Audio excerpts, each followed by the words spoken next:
வணக்கம். இன்று நீங்கள் கேட்கவிருப்பது தமிழின் மிக முக்கியமான எழுத்தாளர் புதுமைப்பித்தனின் சிறுகதையான செல்லம்மாள்.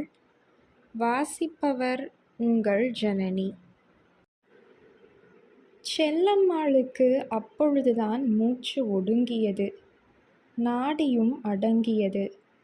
செல்லம்மாள் பெயரற்ற வெற்றுடம்பு ஆனாள். அதாவது பதியின் முன்னிலையிலேயே உற்றார் உறவினருக்கு 500-600 மைல் தூரத்திலே, பட்டணத்து தனிமையிலே மாண்டு போனாள். நெற்றியில் வியர்வை ஆறாகப் பொழிந்து கொண்டிருந்த பிரம்மநாயகம் பிள்ளை கையிலிருந்த தவிட்டு முடிப்பை சற்று எட்ட வைத்துவிட்டு செல்லம்மாளாக இருந்த அந்த உடம்பை பார்த்து கொண்டிருந்தார். சற்று அரைக்கண் போட்டபடி திறந்திருந்த இமைகளை மூடினார். அங்கொன்றும் இங்கொன்றுமாக வசமிழந்து கிடந்த கைகளை எடுத்து நெஞ்சின் மேல் மடித்து வைத்தார். இடது கால் சற்று ஒரு புறமாக மடிந்து கோணி இருந்தது. அதை நிமிர்த்தி 2 கால்களையும் சேர்த்து வைத்து கிடத்தினார். வாயிதழ் சற்று திறந்திருந்தது. அதையும் மூடினார். செல்லம்மாள் இறந்துவிட்டாள் என்று உள்மன உணர்ச்சி இருந்ததே ஒழிய ஸ்பரிசத்தில் அவருக்கு புலப்படவில்லை. அப்பொழுதுதான் மூச்சு அடங்கியது. ஒரு பெரும் பளுவை இறக்கி கழுத்துக்கு ஆஸ்வாசம் கொடுப்பது போலவே அவரது மனசில் இருந்து பெரும் பளு இறங்கியது. மனசிலே மரணப் பிரிவினால் துன்பப் பிரவாகம் மதகுடைத்து கொண்டு பெருகி அவரை நிலைகுலையச் செய்யவில்லை. சகதர்மிணியாக இருந்த ஒரு ஜன்மத்துக்கு துன்பச் சுமை குறைந்துவிட்டது என்பதிலே அவருடைய மனசுக்கு ஒரு நிம்மதி. பிரம்மநாயகம் பிள்ளைக்கு மனப்பக்குவம் ஏற்பட்டுவிட்டது. சாவின் சாயையிலே அவரது மனம் நிலை குலையவில்லை. அதனால் பிரம்மநாயகம் பிள்ளையை வந்த வினையறுத்த யோகி என நினைத்துவிடக்கூடாது. அல்லது அவரது மனசுக்கு வேலி போட்டு பாதுகாத்து வளர்த்து போதி மரம் வரையில் கொண்டுவிடும் ஞானம் மிகுந்த சுத்தோதன பெருந்தகையல்ல அவரது பிதா. வறுமை, நோய், சாக்காடு 3ஐயும் நேரில் அனுபவித்தவரே. பிரம்மநாயகம் பிள்ளை வாழ்வின் மேடு பள்ளங்களை பார்த்திருக்கிறார் என்றால் அவர் ஏறிய சிறு சிறு மேடுகள் யாவும் படிப்படியாக இறங்கிக் கொண்டே போகும் பள்ளத்தின் கோளாறுகளேயாகும். வாழ்வு என்ற ஓர் அனுபவம் அவருக்கு ஏற்படும்போது அவர் மேட்டில் இருந்துதான் புறப்பட்டார். குடும்பத்தின் சகல செலவுகளுக்கும் வருஷந்தோறும் வருமானம் அளிக்கும் நிலப்புலன்களை பங்கிட்டால் பட்டினி கிடக்காமல் பார்த்து கொள்ளக்கூடிய அளவு துண்டுகளாக பாகப்படுத்துவதை அவசியமாக்கும் அளவுக்கு வம்ச விருத்தி உடையவர் பிரம்மநாயகம் பிள்ளையின் பிதா. பிரம்மநாயகம் பிள்ளை 4வது குழந்தை. சிறு வயசில் படிப்பில் சற்று சூடிகையாக இருந்ததால் மற்றவர்களுக்கு கையெழுத்து வாசிக்கும் வரையில் கை காட்டிவிட்டு அவரை படிப்பித்தார் அவர் தகப்பனார். அவருக்கு இருந்த பொருள் வசதி மகன் ஊரை விட்டு 500-600 மைல் எட்டி வந்ததும் பட்டினி கிடக்காமல் மட்டும் பார்த்து கொள்ளக்கூடிய அளவுக்கே கல்வி வசதி அளித்தது. உற்ற பருவத்தில் பிரம்மநாயகம் பிள்ளைக்கு செல்லம்மாள் கையை பிடித்து அம்மி மிதித்து அருந்ததி பார்க்க வைக்கும் பாக்கியம் கிடைத்தது. பிரம்மநாயகம் பிள்ளையின் தகப்பனார் காலமானார். சொத்து பாகமாயிற்று. குடும்ப கடன் விவகாரம் வியாஜ்ய எல்லையை எட்டாதபடி மூத்தவர் இருந்து சமாளிக்க பிரம்மநாயகம் பிள்ளை ஜீவனோபாயத்துக்காக செல்லம்மாளை கைப்பிடித்து அழைத்து கொண்டு சென்னைக்கு வந்து தஞ்சம் புகுந்தார். சென்னை அவருக்கு நிம்மதியற்ற வாழ்வை கொடுத்து அக்னி பரீட்சை செய்தது. செல்லம்மாள் வீட்டிலே அவருக்கு நிம்மதியற்ற வாழ்வை கொடுத்து சோதித்தாள். குணத்தினால் அல்ல, உடம்பினால்.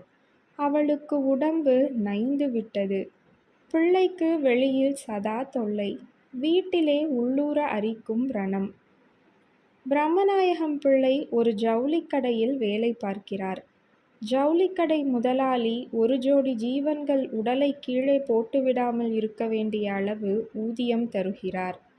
செல்லம்மாளின் வியாதி அதில் பாதியை தின்று விடுவதுடன் கடன் என்ற பெயரில் வெளியிலும் படருகிறது. பிரம்மநாயகம் பிள்ளைக்கு மனசில் எழும் தொல்லைகள் முதலில் ரணம் காட்டி பிறகு ஆறி மரத்துப்போன வடுவாகிவிட்டன. சம்பளத் தேதி என்று ஒன்று இல்லை. தேவையான போது வாங்கிக் கொள்ள வேண்டும் என்பது சம்பிரதாயம். அதாவது தேவையை முன்கூட்டி எதிர்பார்த்து அதற்காக முதலாளியின் மனசை பக்குவமடையச் செய்து பிறகு தினசரி இடைவிடாமல் கேட்டு கேட்டு வழக்கம் போல இன்றும் கிடைக்காது என்ற மன ஓய்ச்சலுடன் கேட்கும்போது நிதானத்தை குலைக்கும்படியாக அவர் கொடுத்து விடுவதை பெற்றுக்கொண்டு வீடு திரும்புவதே அவர் வேலை பார்க்கும் ஸ்தாபனத்தின் வளமுறை. இப்படியாக மாதம் முழுவதும் தவணை வாரியாக தேவைகளை பிரித்து ஒரு காரியத்துக்காக எதிர்பார்த்த தொகையை அத்தியாவசியமாக முளைத்த வேறு ஒன்றுக்காக செலவழித்துவிட்டு பாம்பு தன் வாலை தானே விழுங்க முயலும் சாதுரியத்துடன் பிரம்மநாயகம் பிள்ளை தமது வாழ்வின் ஜீவானோபாய வசதிகளை தேவை என்ற எல்லை காண முடியாத பாலைவனத்தை பாசனம் செய்ய தவணை என்ற வடிகால்களை உபயோகிக்கிறார். செல்லம்மாளுக்கு உடம்பு இற்று போயிற்று. இடைவிடாத மன உளைச்சலும் பட்டினியும் சேர்ந்து நோய் அவளை கிடத்திவிடும். காலையில் கண்ட ஆரோக்கியம் மாலையில் அஸ்தமித்துவிடும். இதை முன்னிட்டும் சிக்கனத்தை உத்தேசித்தும் பிரம்மநாயகம் பிள்ளை நகரின் எல்லை கடந்து சற்று கலகலப்பு குறைவாக உள்ள மின்சார வசதி இல்லாத இடத்தில் வசித்து வந்தார். அதிகாலையில் பசியை ஆற்றிக்கொண்டு கைப்பொட்டணத்துடன் கால்நடையாகவே புறப்பட்டு தமது வயிற்று பிழைப்பின் நிலைக்களத்துக்கு வந்துவிடுவார்.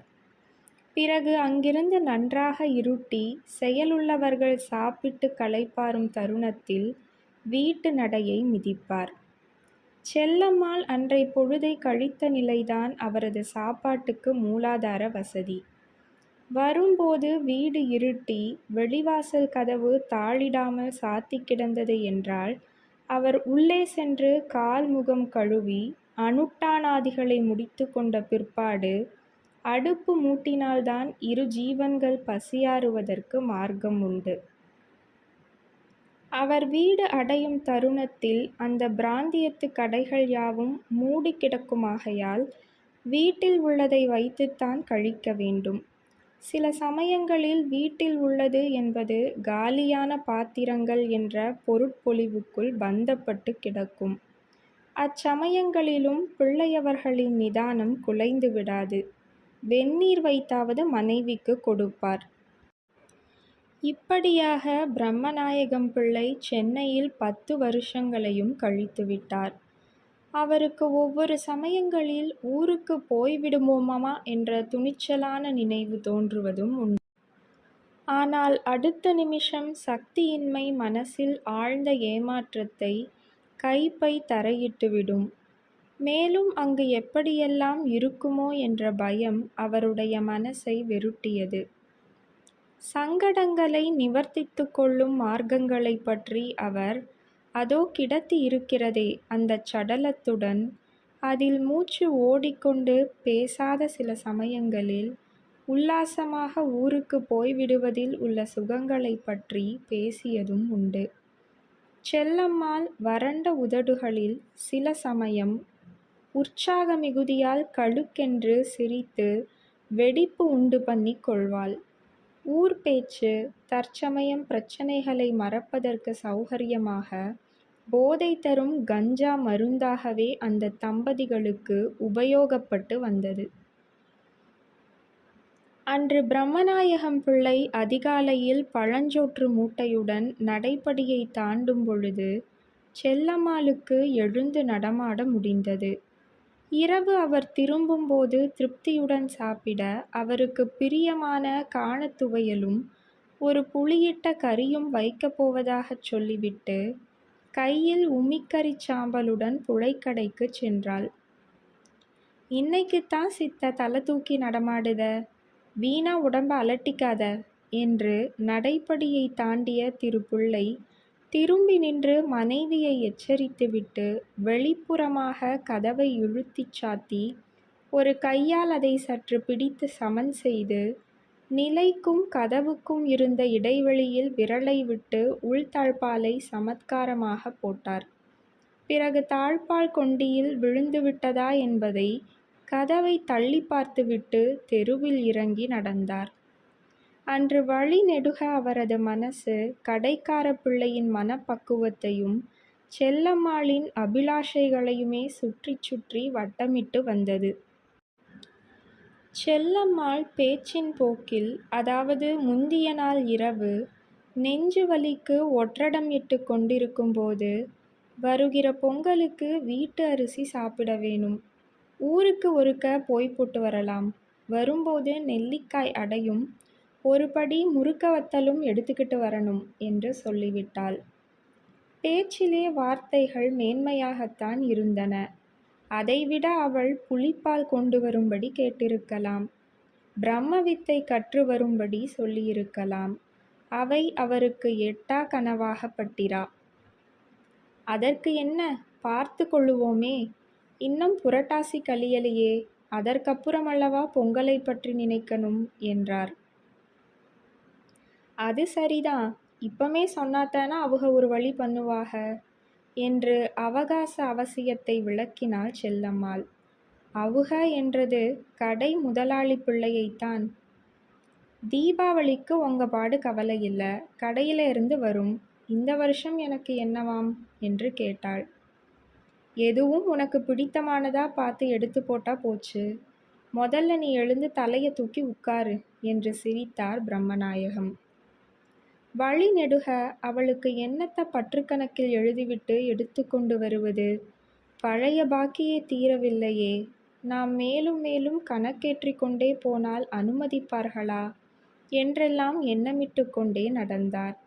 கடைக்குள் நுழைந்து சோற்று பொட்டணத்தையும் மேல் வேட்டியையும் அவருடைய மூலையில் வைத்தார். என்னடா பிரம்மநாயகம், ஏன் இத்தினி நாளிய? யார் வந்து கடையை திறப்பான்னு நினச்சிக்கிட்ட? வீட்டில் எப்படி இருக்கு? சதி சதி, மேலே போய் அரை பீஸு 703 எடுத்துக்கிட்டு வா. கையோட வடக்கு மூலையில் பனியன் கட்டி இருக்கு பாரு, அதையும் அப்படியே தூக்கியா என்ற முதலாளி ஆக்ஞை அவரை ஸ்தாபன இயக்கத்தில் இணைத்து விட்டது. 1 கஜம், அரை கஜன், பட்டு, பழுக்கா, சேலம், கொள்ளேகாலம், பாப்லின், டுவில் என்றெல்லாம் பம்பரமாக வயிற்று கடவுளுக்கு லக்ஷார்ச்சனை செய்து கொண்டிருந்தார் பிரம்மநாயகம் பிள்ளை. மாலை 9 மணிக்கு முதலாளி பிள்ளையவர்களிடம் தயங்கி தயங்கி தமது தேவையை எடுத்துச் சொல்லி மாதிரி காட்டுவதற்காக 3 சேலைகளை பதிவு செய்துவிட்டு மேல் வேட்டியில் முடிந்தவராக வீடு நோக்கி நடந்தார். நடைப்படியருகில் பிரம்மநாயகம் பிள்ளை வந்து மூட்டையை இறக்கி வைத்துவிட்டு கதவு சந்துக்கிடையில் வழக்கம்போல் விரல்களை விட்டு உள்தாளை நெகிழ்த்தினார். தெருவில் இருள் விழுங்கிய நாய் ஒன்று உரக்க கலக்கத்துடன் ஊளையிட்டு அழுதது. அதன் ஏக்கக்குரல் அலைமேல் அலையாக மேலோங்கி எழுந்து மங்கியது. பிரம்மநாயகம் பிள்ளை கதவை தள்ளி திறந்து கொண்டு உள்ளே நுழைந்தார். வீட்டில் விளக்கில்லை. உறங்கி இருப்பாள், நாளிகையாகல என நினைத்து கொண்டே நிலை மாடத்தில் இருந்த நெருப்பு பெட்டியை எடுத்து அருகில் இருந்த சிம்னி விளக்கை ஏற்றினார். அந்த மினுக்கட்டான் பூச்சி இருளை திரட்டி திரட்டி காட்டியது. அதன் மங்கலான வெளிச்சம் அவரது ஆகிருதியை பூதாகரமாக சுவரில் நடமாட வைத்தது. முதல் கட்டை தாண்டி உள்ளே நுழைந்தார். செல்லம்மாள் புடவை துணியை விரித்து கொடுங்கை வைத்து இடதுபுறமாக உருக்களித்து கிடந்தாள். வலது கை பின்புறமாக விழுந்து தொய்ந்து கிடந்தது. அவள் கிடந்த நிலை தூக்கமல்ல என்பதை உணர்த்தியது. பிரம்மநாயகம் பிள்ளை குனிந்து முகத்துக்கு நேரே விளக்கை பிடித்து பார்த்தார். கண் ஏறச் செருகி இருந்தது. நெஞ்சில் மட்டும் சிறிது துடிப்பு. சுவாசம் மெல்லிய இழை போல் ஓடிக்கொண்டிருந்தது. நிமிர்ந்து பின்புறமாக புழைக்கடைக்குச் சென்றார். போகும்போது அவரது பார்வை சமையற்கட்டில் விழுந்தது.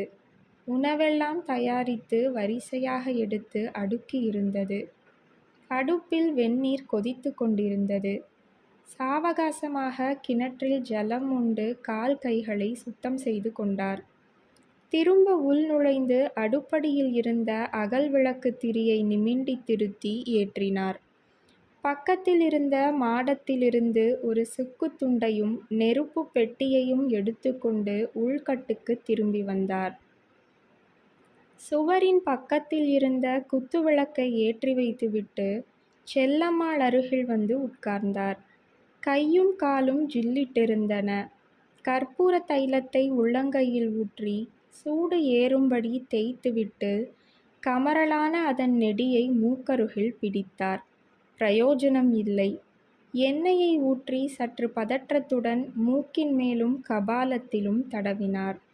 பிறகு எழுந்து சென்று கொதிக்கும் நீரை ஒரு பாத்திரத்தில் எடுத்து கொண்டு வந்து கையிலும் காலிலும் நெஞ்சிலுமாக ஒற்றடம் இட்டார். அதிலும் பிரயோஜனம் இல்லை. சுக்குத்துண்டை விளக்கில் கரித்து புகையை மூக்கருகில் பிடித்தார். முகம் ஒரு புறமாக சாய்ந்திருந்ததனால் வாக்காக இல்லை. மெதுவாக அவளை புரட்டி மலர்த்தி படுக்க வைத்தார். மறுபடியும் சுக்கு புகையை பிரயோகித்தார். 2 முறை ஊதியதும் செல்லம்மாள் புகையை தவிர்க்க சிறிது தலையை அசைக்க ஆரம்பித்தாள். உடலையே அதிர வைக்கும் ஒரு பெரிய தும்மல். மறுபடியும் மயக்கம். மறுபடியும் புகையை ஊத முனகி சிறு குழந்தை மாதிரி அழுது கொண்டே தண்ணி என்று கேட்டாள் செல்லம்மாள். இந்தா கொஞ்சம் வாயை இப்படி திறந்துக்கோ என்று சிறு டம்ளரில் வெந்நீரை எடுத்து வாயை நனைக்க முயன்றார். அதற்குள் மறுபடியும் பல் கிட்டிவிட்டது. மயக்கம். பிரம்மநாயகம் பிள்ளை தாம் அனுபவபூர்வமாக கண்ட சிகிச்சையை மீண்டும் பிரயோகித்தார். செல்லம்மா சினுங்கிக் கொண்டே ஏறிட்டு விழித்தாள். எங்கிருக்கிறோம் என்பது அவளுக்கு புரியாதது போல அவள் பார்வை கேள்விகளைச் சொரிந்தது. நீங்க எப்போ வந்திய? அம்மைய எங்க? உங்களுக்காக சமைச்சு வச்சுக்கிட்டு எத்தனை நேரமா காத்துக்கிட்டு இருப்பா என்றாள். பிரம்மநாயகம் பிள்ளை இம்மாதிரியான கேள்விக்கு பதில் சொல்லி இதமாக புரண்டு கிடந்த பிரக்ஞையை தெளிவிப்பதில் நிபுணர். கேள்விகளுக்கு சரியான பதில் சொல்ல வேண்டும் என்பதில்லை. கேட்டதற்கு உரிய பதில் சொன்னால் போதும். திடீரென்று செல்லம்மாள் அவரது கையை எட்டி பிடித்து கொண்டு, அம்மா அம்மா ஊருக்கு போயிடுவோம். அந்த துரோகி வந்தா புடிச்சு கட்டி போட்டு விடுவான். துரோகி துரோகி என்று உச்சஸ்தாயியில் கத்திக்கொண்டு போனாள். குரல் கிரீச்சிட்டது. பிரம்மநாயகம் பிள்ளை இடது கையால் ஒரு துணியை குளிர்ந்த ஜலத்தில் நனைத்து நெற்றியில் இட்டார். செல்லம்மாள் மறுபடியும் பிதற்ற ஆரம்பித்தாள். எதிரில் இருப்பது யார் என்பது அவளுக்கு புலப்படவில்லை. அம்மா அம்மா நீ எப்போ வந்த? தந்தி கொடுத்தாங்களா என்றாள். ஆமாம், இப்பந்தான் வந்தேன். தந்தி வந்தது. உடம்புக்கு எப்படி இருக்கிறது என்று பிரம்மநாயகம் பிள்ளை தாயாக நடித்தார். செல்லம்மாளின் தாய் இறந்து 5 வருஷங்கள் ஆகின்றன. இவளுக்கு இம்மாதிரி பிதற்றல் வரும்போதெல்லாம் தாய் உயிருடன் இருப்பதாக ஒரு பிரம்மை தொடர்ந்து ஏற்படும். அம்மா எனக்கு கொஞ்சம் தண்ணி தா. இவங்க இப்படித்தாம்மா என்னை போட்டுட்டு கடைக்கு போயிடுதாக. எப்போ ஊருக்கு போகலாம்? யார் எங்காலையும் கையையும் கட்டி போட்டா? இனிமே நான் புடவைய கேட்கல. என்னை கட்டி போடாதிய. மெதுவா நகர்ந்தே ஊருக்கு போயிடுதேன். ஐயா என்னை விட்டுடுங்கண்ணா. நான் உங்களை என்ன செஞ்சேன்? கொஞ்சம் அவுத்து விட மாட்டியலா? நான் எங்கள் அம்மையை பார்த்து போட்டு வந்துடுதேன். அப்புறம் என்ன கட்டி போட்டுக்கிடுங்க. மறுபடியும் செல்லம்மாளுக்கு நினைவு தப்பியது. வைத்தியரை போய் அழைத்து வரலாமா என்று நினைத்தார் பிரம்மநாயகம் பிள்ளை. இவளை இப்படியே தனியாக விட்டுவிட்டு எப்படி போவது? கொஞ்ச தூரமா? மறுபடியும் சுக்கு பிரயோகம் செய்தார். நாடி மெதுவாக ஓடிக்கொண்டிருந்தது. செல்லம்மாள் செத்துப்போவாளோ என்ற பயம் பிரம்மநாயகம் பிள்ளையின் மனசில் லேசாக ஊசலாடியது. அந்த பயத்திலே மன உளைச்சலோ சொல்லை மீறும் துக்கத்தின் வலியோ இல்லை. வியாதியஸ்தனின் நாக்கு உணரும் ஒரு கைப்பும் அதற்கு சற்று ஆழமாக ஒரு நிம்மதியும் இருந்தன. எவ்வளவு கஷ்டப்பட்டும் என்ன பலன் என்ற ஒரு மலைப்பு. செல்லம்மா சினுங்கிக் கொண்டே ஒரு புறமாக சரிந்து படுத்தாள். என்ன சொல்லுகிறாள் என்பது பிடிபடாமல் காலுக்கு ஒற்றடமிட்டு சூடு உண்டாக்கிக் கொண்டிருந்த பிரம்மநாயகம் பிள்ளை என்ன வேண்டும் என்று கேட்டுக்கொண்டு அவளது தலைப்புறமாக திரும்பும் முன் சுவாசம் சரியாக ஓட ஆரம்பித்தது. செல்லம்மாள் மயக்கத்திலிருந்து விடுபட்டு தூங்க ஆரம்பித்தாள். முகத்தில் வெறிச்சோடி கிடந்த நோய்களை மங்கி அகன்றது. 10 நிமிஷம் கழியவில்லை. செல்லம்மாள் விழித்து கொண்டாள். மேலெல்லாம் ஏன் நனைந்திருக்கிறது என்று தடவி பார்த்து கொண்டு சிதறிக்கிடந்த ஞாபகத்தை கோவை செய்ய முயன்றாள். தலையை வலிக்கிறது என்றாள் சினுங்கிக் கொண்டே. மேலெல்லாம் பூட்டு பூட்டாக வலிக்குது என்று சொல்லிவிட்டு கண்களை மெதுவாக மூடினாள். மனசை அலட்டிக் கொள்ளாமல் நிம்மதியாக தூங்கு, காலையில் சரியாக போய்விடும் என்றார். என்று கொண்டு கண்களை மூடியவள் நாக்கை வரட்டுது, தண்ணி என்றாள் எழுந்து உட்கார்ந்து கொண்டு. எந்திரியாதே, விழப்போற என்று கொண்டே முதுகை தாங்கியபடி வெந்நீரை ஒரு டம்ளரில் கொடுத்தார். அதை தொட்டு பார்த்துவிட்டு, அது வேண்டாம், பச்சை தண்ணி கொடுங்க, நாக்க வரட்டுது என்றாள். பச்சை தண்ணி குடிக்கப்படாது, வெந்நீதான் உடம்புக்கு நல்லது என்று சொல்லி பார்த்தார். தர்க்கம் பண்ணி அவளை அலட்டுவதை விட குளிர்ந்த ஜலத்தை கொடுத்து விடுவதே நல்லது என்று ஊற்றி கொடுத்துவிட்டு மெதுவாக படுக்க வைத்தார். கண்ணை மூடி சில வினாடிகள் கழித்ததும், உங்களைத்தானே, எப்ப வந்திய, சாப்பிட்டியலா என்றாள். நான் சாப்பிட்டாச்சு, நீ படுத்து தூங்கு, சும்மா ஒன்ன மாத்தி ஒன்ன நினச்சிக்காத என்றார் பிரம்மநாயகம் பிள்ளை. பதில் அவள் செவியில் விழுந்தது, பிரக்ஞையில் பதியவில்லை. செல்லம் தூங்கிவிட்டாள். பிரம்மநாயகம் பிள்ளை கோரைப்பாயை எடுத்து வாசல் கதவு புறமாக விரித்து கொண்டு முருகா என்று கொட்டாவியுடன் உட்காரும் பொழுது ஒரு கோழி கூவியது. உலகம் துயிலகன்றது. பிள்ளை அவர்களுக்கு சற்று உடம்பை சரிக்க இடம் கொடுக்கவில்லை. முழங்காலை கட்டிக்கொண்டே உட்கார்ந்து கொண்டிருந்தார். மனம் மட்டும் தொடர்பற்ற பல பழைய நிகழ்ச்சிகளை தொட்டு தொட்டு தாவிக் கொண்டிருந்தது. பொழுதும் புலர ஆரம்பித்தது. கறிக்காய் விற்பனைக்காக தலையில் சுமடு எடுத்துச் செல்லும் பெண்கள். வர்த்தகத்தில் சற்று செயல் இருந்ததால் கைவண்டியில் காய்கறி ஏற்றி நரவாகன சவாரி செய்யும் பெண்களின் குரல் பிள்ளை அவர்களை நினைவு கோயிலில் இருந்து விரட்டியது. உள்ளே சென்று குனிந்து கவனித்தார். கொடுங்கையாக மடித்து கன்னத்துக்கு அண்டை கொடுத்து உதடுகள் ஒருபுறம் சுழிக்க அவள் ஆழ்ந்த நித்திரையில் இருந்தாள்.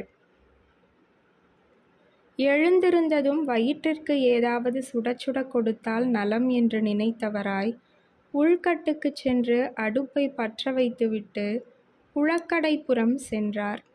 அவர் திரும்பி வந்து முருகா என்று விபூதியை நெற்றியில் இட்டு கொண்டிருக்கையில் செல்லம்மாள் விழித்து எழுந்திருந்து படுக்கையில் உட்கார்ந்து தலையை உதறி கோதி கட்டிக்கொண்டு சினுங்கிய வண்ணம் உள்ளே ஏறிட்டு பார்த்தாள்.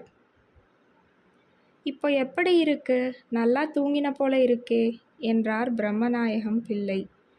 மேலெல்லாம் அடிச்சு போட்டாப்புல பலகீனமா இருக்கு, பசிக்குது, சுட சுட ஏதாவது இருந்தா தேவலை என்று செல்லம்மாள் தலையை சற்று இறக்கி உச்சியை சொரிந்தபடி புருவத்தை நெறித்து கொண்டு சொன்னாள்.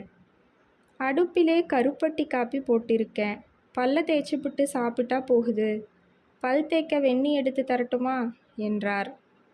வெந்நியை எடுத்து புறவாசல்ல வச்சிருங்க, நான் போய் தேய்ச்சிக்கிடுதேன் என்றாள் செல்லம்மாள். நல்ல கதையாத்தான் இருக்கு, நேத்து கிடந்த கிடப்ப மறந்து போனியா, நடமாடப்படாது. உங்களுக்கு தான் என்ன, வர வர அசிங்கம் கிசிங்கம் இல்லாம போகுது என்று சொல்லிக்கொண்டே சுருட்டி வாரி கட்டி கொண்டு எழுந்தாள். கால் தள்ளாடியது. மூசு மூசென்று இறைத்து கொண்டு சுவரில் கைகளை ஊன்றிக்கொண்டாள். பிரம்மநாயகம் பிள்ளை சட்டென்று பாய்ந்து அவளது தோள்பட்டையை பிடித்து கொண்டார். பைய என்ன புறவாசலுக்கு கொண்டு விட்டுருங்க, பல்ல தேக்கட்டும், நிற்க முடியல என்றாள். அவளுடைய விதண்டாவாதத்துக்கு போக்கு கொடுத்து கைத்தாங்கலாக புழைக்கடையில் கொண்டு போய் அவளை உட்கார வைத்தார். பல்லை தேய்த்துவிட்டு அப்பாடா அம்மாடா என்ற அங்கலாய்ப்புகளுடன் செல்லம்மாள் மீண்டும் படுக்கையில் வந்து படுப்பதற்குள் உடல் தளர்ந்து விட்டது. படுத்தவுடன் தளர்ச்சியாக கண்களை மூடினாள். பிள்ளையவர்கள் காப்பி எடுத்து வந்து ஆற்றிக்கொண்டு, பதமாக இருக்கு, குடி, ஆறிப்போச்சுன்னு சொல்லாதே என்றார். அதற்கு அவளால் பதில் சொல்ல முடியவில்லை. கையமர்த்தினாள். சில நிமிஷங்கள் கழித்து மெதுவாக கண்களை திறந்தாள். சிரமத்துடன் கைகளை ஊன்றிக்கொண்டு எழுந்து உட்கார்ந்தாள். டம்ளரில் இருந்த காப்பியை தொட்டு பார்த்துவிட்டு, சூடே இல்லையே, அடுப்புல கங்கு கிடக்கா, கொஞ்சம் வச்சு எடுத்து வாருங்க என்றாள். அதை அப்படியே வச்சிரு, வேற சூடா இருக்கு தாரேன் என்று வேறு ஒரு பாத்திரத்தில் இன்னும் கொஞ்சம் எடுத்து வந்து தந்தார். காப்பியை எடுத்து நெஞ்சுக்கு இதமாக ஒற்றடமிட்டு கொண்டு சாவகாசமாக ஒவ்வொரு மிடராக குடித்து கொண்டிருந்த செல்லம்மாள், நீங்க என்ன சாப்பிட்டிய என்றாள். பழையது இருந்தது, ஓர் உருண்டை சாப்பிட்டேன்.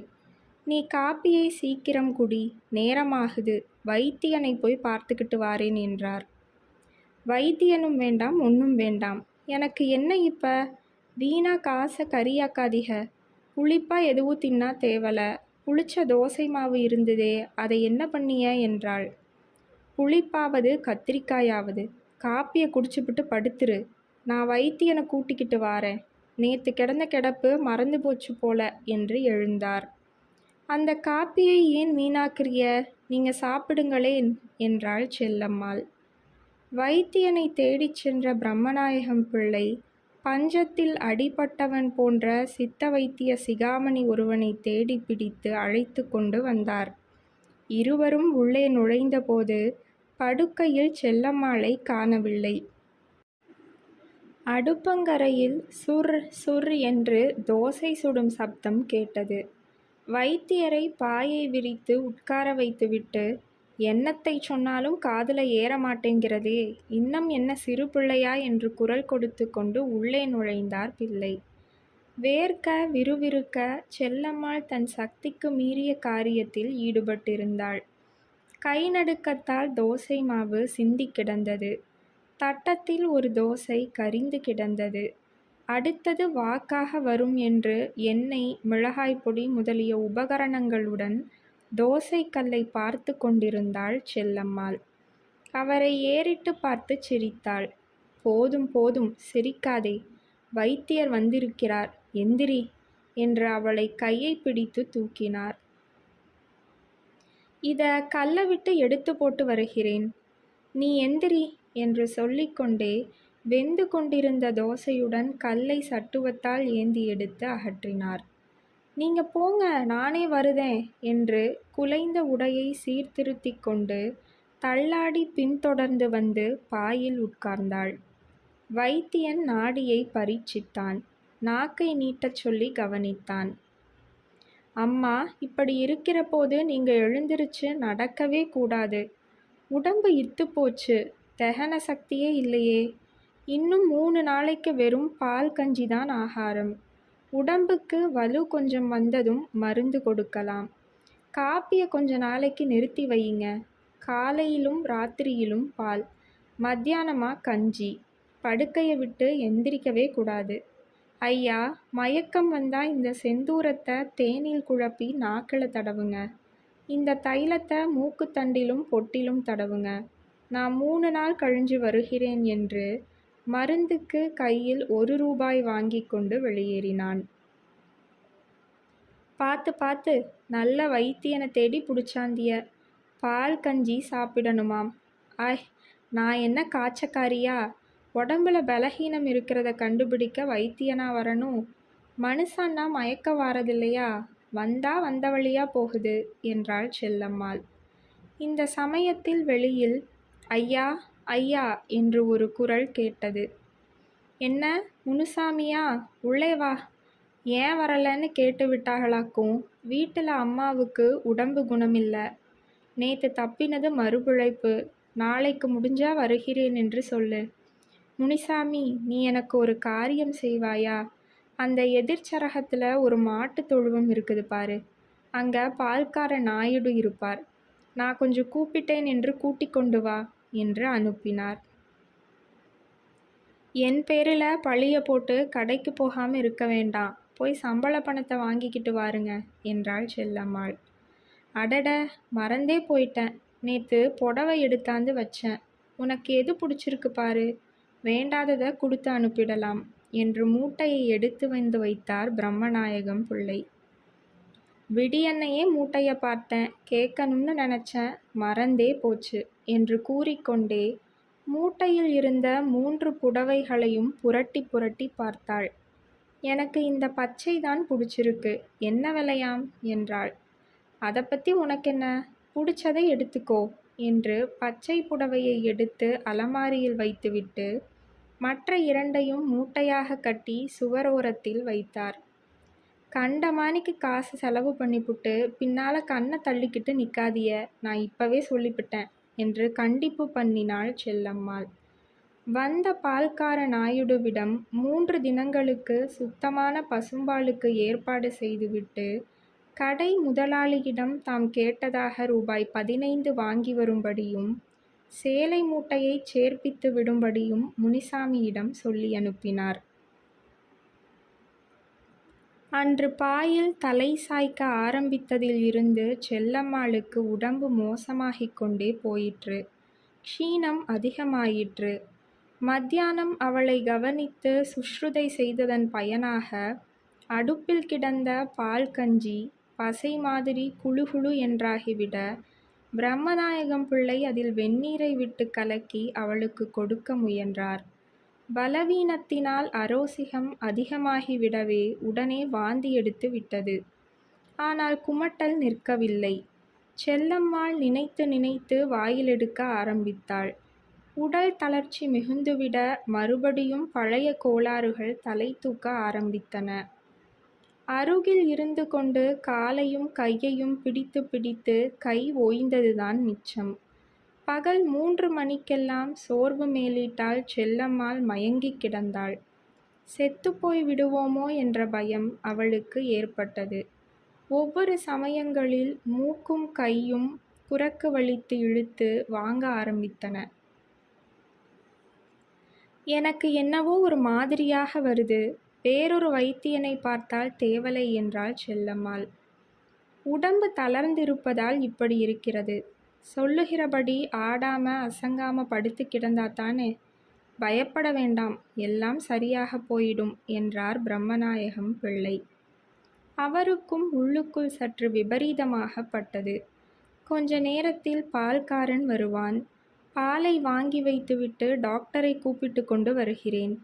குன்னத்தூர் அத்தையை வரச்சொல்லி காகிதம் எழுதட்டா என்றார். எழுதி என்னத்துக்கு? அவளால் இந்த தூர தொலைவுக்கு தன்னந்தனியாக வந்துக்கிட முடியுமா? கொஞ்சம் கருப்பட்டி காப்பி சுட சுட போட்டு தாரியலா? இந்த வாந்தியாவது செத்த நிற்கும் என்று சொல்லிவிட்டு சற்று கண்ணை மூடினாள். இந்த மாங்கொட்டை துண்டை கொஞ்சம் வாயில் ஒதுக்கிக்கோ, நான் காப்பி போட்டு தாரேன் என்று அடுப்பங்கரைக்கு சென்றார்.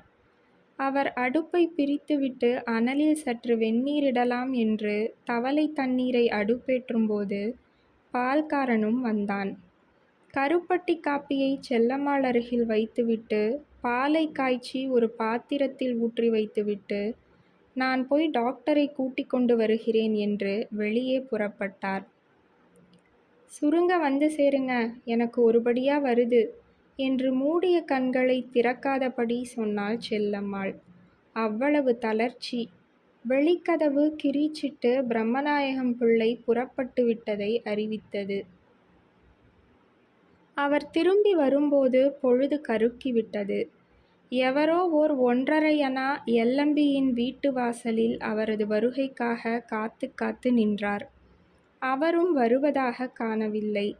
கவலை கற்பனையால் பல மடங்கு பெருகித் தோன்ற நிலைமையும் விலாசமும் தெரிவித்து உடனே வரும்படி கெஞ்சி கடுதாசி எழுதி வைத்துவிட்டு வீட்டுக்கு திரும்பி வந்தார்.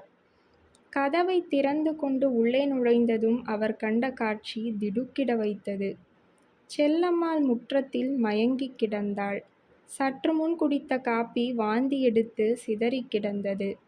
அவசர அவசரமாக விளக்கை ஏற்றினார். வெந்நீரை எடுத்து வந்து அவள் மேல் சிதறிக் கிடந்த குமட்டல்களை கழுவி அவளை தூக்கி வந்து படுக்கையில் கிடத்தினார். வைத்தியன் கொடுத்துவிட்டு சென்ற செந்தூரத்தை தேனில் குழப்பி நாக்கில் தடவினார். மூக்கிலும் கால் கைகளிலும் தைலத்தை தடவினார். பிரக்ஞை வரவில்லை. மூச்சு இழையோடிக் கொண்டிருந்தது. மீண்டும் தைலத்தை சற்று தாராளமாக விட்டு உடலில் தேய்த்து மயக்கம் தெளிவிக்க முயன்று கொண்டிருந்தார். அச்சமயம் வெளியே ஒரு ரிக்ஷா வந்து நின்றது. சார், உள்ளே யார் இருக்கிறது என்று குரல் கொடுத்து கொண்டே கைப்பெட்டியும் வறுமையுமாக டாக்டர் உள்ளே வந்தார். நல்ல சமயத்தில் வந்தீர்களையா என்று சொல்லிக்கொண்டே அவரை வரவேற்றார் பிரம்மநாயகம் பிள்ளை. இப்போ என்ன என்றபடியே அருகில் வந்து உட்கார்ந்து கையை பிடித்து பார்த்தார். வாயை திறக்க முயன்றார். பல் கிட்டி விட்டிருந்தது. ஒரு நெருப்பு பெட்டி இருந்தா கொண்டு வாருங்க, ஊசி குத்தணும் என்றார். பிரம்மநாயகம் பிள்ளை அருகில் மாடத்தில் இருக்கும் நெருப்பு பெட்டியை மறந்துவிட்டு அடுப்பங்கரைக்கு ஓடினார். அவரது வருகைக்காக காத்திருப்பதற்காக மோட்டு வலையை பார்க்க முயன்ற டாக்டரின் கண்களுக்கு மாடத்து நெருப்பு பெட்டி தெரிந்தது. எடுத்து ஸ்பிரிட் விளக்கை ஏற்றி மருந்து குத்தும் ஊசியை நெருப்பில் சுட வைத்து சுத்தப்படுத்தினார். கையில் நெருப்பு பெட்டியுடன் அசடு வழிய வேர்வை வழிய நின்று கொண்டிருந்த பிரம்மநாயகம் பிள்ளையிடம் இடது கையை சற்று விளக்கருகில் தூக்கி பிடித்து கொள்ளும்படி சொல்லிவிட்டு மருந்தை குத்தி ஏற்றினார். 2 வினாடிகள் இருவரும் அவளையே பார்த்து கொண்டிருந்தார்கள். செல்லம்மாள் சினுங்க ஆரம்பித்தாள். டாக்டர் மெதுவாக தம்முடைய கருவிகளை எடுத்து பெட்டியில் வைத்தார். கொஞ்சம் சீயக்காய் பொடி இருந்தால் கொடுங்கோ என்று கேட்டார்.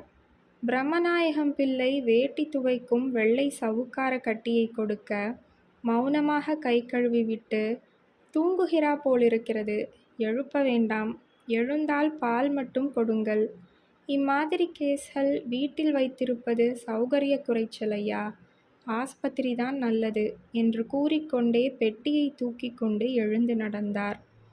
முன் தொடர்ந்த பிள்ளை எப்படி இருக்கிறது என்று வினயமாக கேட்க, இப்பொழுது ஒன்றும் சொல்லுவதற்கில்லை, எதற்கும் நாளை காலை வந்து என்னிடம் எப்படி இருக்கிறது என்று சொல்லுங்கள், பிறகு பார்ப்போம், இந்த ரிக்ஷாக்காரனுக்கு ஒரு 4 கொடுங்கள் என்று சொல்லிக்கொண்டே வண்டியில் ஏறிக்கொண்டார்.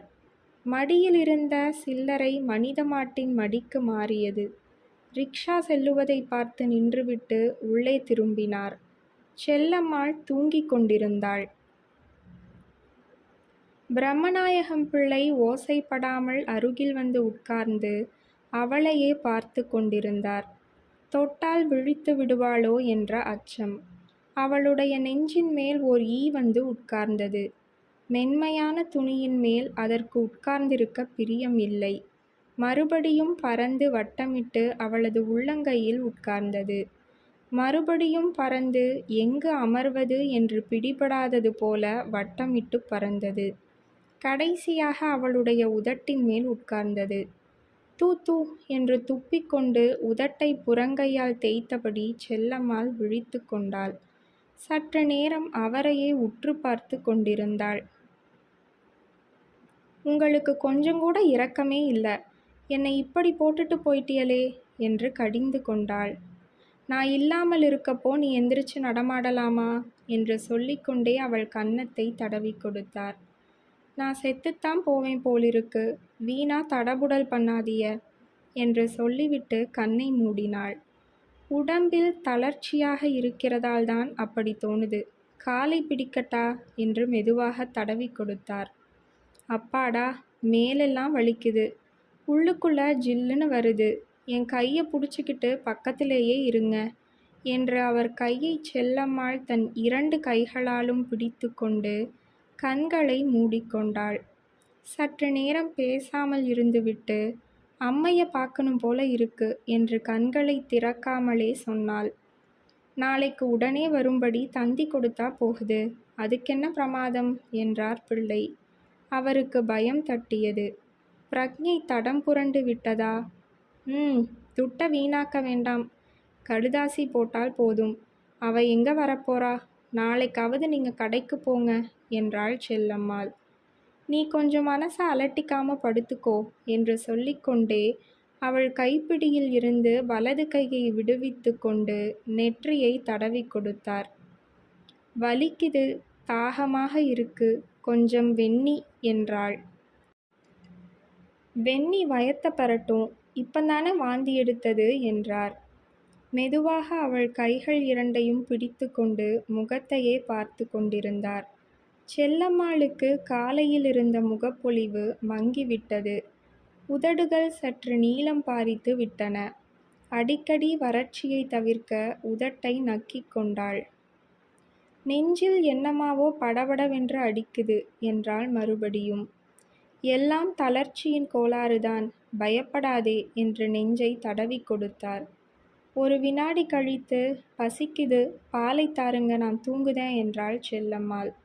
இதோ எடுத்து வாரேன் என்று உள்ளே ஓடிச் சென்றார் பிரம்மநாயகம் பிள்ளை. பால் திரைந்து போயிருந்தது. அவருக்கு திக்கென்றது. மாடத்திலே உலர்ந்து போன எலுமிச்சம்பழம் இருந்தது. அதை எடுத்து வெந்நீரில் பிழிந்து சர்க்கரையிட்டு அவள் அருகில் கொண்டு வந்து வைத்து கொண்டு உட்கார்ந்தார். சற்று நேரம் சூடான பானகத்தை குடிக்கும் பக்குவத்துக்கு ஆற்றினார். செல்லம்மா என்று மெதுவாக கூப்பிட்டார். பதில் இல்லை. மூச்சு நிதானமாக வந்து கொண்டிருந்தது. செல்லம்மா, பால் தெரஞ்சு போச்சு, பானகம் தாரேன், குடிச்சுப்புட்டு தூங்கு என்றார். ஆகட்டும் என்பது போல அவள் மெதுவாக அசைத்தாள்.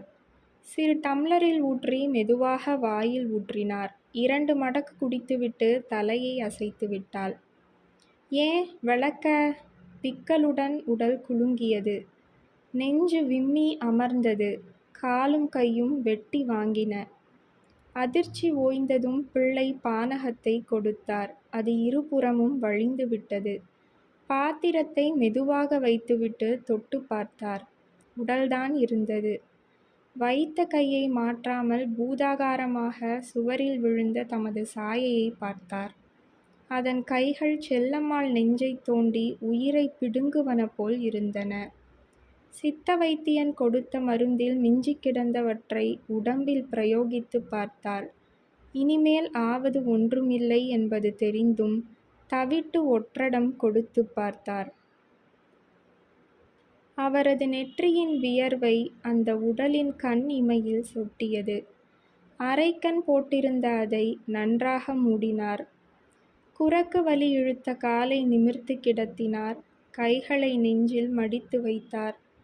அருகில் உட்கார்ந்திருந்தவர் பிரக்ஞையில் தளதளவென்று கொதிக்கும் வெந்நீரின் அழைப்பு கேட்டது. உள்ளே சென்று செல்லம்மாள் எப்போதும் குளிக்கும் பருவத்துக்கு பக்குவப்படுத்தினார். உடலை எடுத்து வந்தார். செல்லம்மாள் இவ்வளவு கனமில்லையே, என்னமா கனக்கிறது என்று எண்ணமிட்டார். தலை வசப்படாமல் சரிந்து சரிந்து விழுந்தது. கீழே உட்கார வைத்து நின்று தமது முழங்காலில் சாய்த்து வைத்து தவளை தண்ணீர் முழுவதையும் விட்டு குளிப்பாட்டினார். மஞ்சள் இருக்கும் இடம் தெரியாததனால் அதற்கு வசதி இல்லாமற் போய்விட்டது. மேல் துணியை வைத்து உடலை துவட்டினார். மீண்டும் எடுத்து கொண்டு வந்து படுக்கையில் கிடத்தினார். அவளுக்கு என வாங்கிய பச்சை புடவையை அந்த உடலில் சுற்றி கட்டப்பட்டது. நெற்றியில் விபூதியும் குங்குமமும் இட்டார். தலைமாட்டின் அருகில் குத்துவிளக்கை ஏற்றி வைத்தார். எப்பொழுதோ ஒரு சரஸ்வதி பூஜைக்கு வாங்கின சாம்பிராணி ஞாபகம் வந்தது. கனல் எடுத்து வந்து வைத்து பொடியை தூவினார். நிறைநாழி வைத்தார். செல்லம்மாள் உடம்புக்கு செய்ய வேண்டிய பவித்திரமான பணிவிடைகளை செய்து முடித்துவிட்டு அதையே பார்த்து நின்றார். கூடத்தில் மூச்சு திணறுவது போல் இருந்தது. வெளிவாசலுக்கு வந்து தெருவில் இறங்கி நின்றார். ஊசிக்காற்று அவர் உடம்பை வருடியது. வானத்திலே தெரிகெட்டு சிதறிக்கிடந்த நட்சத்திரங்களில் திரிசங்கு கிரகமண்டலம் அவர் கண்ணில் பட்டது. அவருக்கு வான சாஸ்திரம் தெரியாது. சங்கு மண்டலத்தின் கால் தூரத்தில் தெரிந்த கருப்பு ஊசி கோபுரத்தில் மாட்டிக்கொண்டு அஸ்தமிக்கவோ உதயமாகவோ முடியாமல் தவித்தது. அருகில் ஐயா என்றான் முனிசாமி. முதலாளி கொடுத்தாங்க என்று நோட்டுகளை நீட்டினான். அம்மாவுக்கு எப்படி இருக்கு என்றான். அம்மா தவறி போயிட்டாங்க. நீ இந்த நோட்டை வச்சுக்க.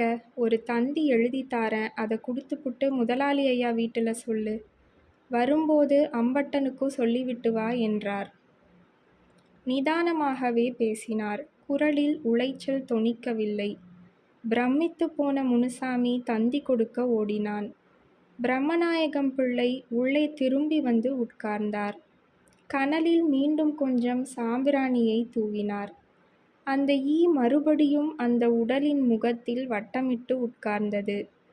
பிரம்மநாயகம் பிள்ளை அதை உட்கார விடாமல் விரட்டுவதற்கு விசிறியால் மெதுவாக வீசிக்கொண்டே இருந்தார். அதிகாலையில் மனசில் வருத்தமில்லாமல் பிலாக்கணம் தொடுக்கும் ஒரு பெண்ணின் அழுகையில் வெளிப்பட்ட வேஷத்தை மறைப்பதற்கு வெளியில் இரட்டைச் சங்கு பிலாக்கணம் தொடுத்தது. நீங்கள் கேட்ட சிறுகதை புதுமைப்பித்தனின் செல்லம்மாள்.